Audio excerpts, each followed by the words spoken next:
To'g'risini aytsam, gapni nimadan boshlashni ham bilmayman. 9 oy davomida Dera brend profili umuman yurg'izilmadi. Instagram, Telegramlarga qaralmadi, zakaz olinmadi. Bizga sodiq bo'lgan mijozlarimizni ham yo'qotdik. Profilimiz axlatga tushib ketdi. Qanchadan qancha podpисчикларimizni yo'qotdik. 2021-yildan beri onlayn biznes sohasidaman. Shu paytgacha 10 mingga yaqin klientlarimiz, kuniga 50 talab dastavka chiqargan kunlarim bo'lgan. To'g'risini aytsam, hozir ozgina qo'rquv bor.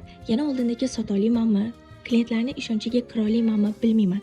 Hammasi Allohga tavakkal. Albatta, yo'q bo'lib qolganimizda o'ziga yarasha sabablari bor. Lekin bu yog'iga to'xtamaslikka harakat qilamiz. Mana oldindagi qo'llab-quvvatlashinglarni, obuna bo'lishinglarni, layklarni ayamasliginglarni so'rardim. Shuncha yo'q bo'lib qolganimga yarasha sizlarga yangi kolleksiya bilan kelmasam bo'lmasdi. Qaranglar, qanaqa chiroyli yozgi furashkalarimiz chiqdi. Buni xohlasanglar oldini, xohlasanglar orqasini shunaqa stilli qilib kiysanglar bo'ladi. Sifatiga 100% javob beramiz. Dastavka xizmatlarimiz O'zbekiston bo'ylab mavjud. Zakaz uchun direktga murojaat qilinglar.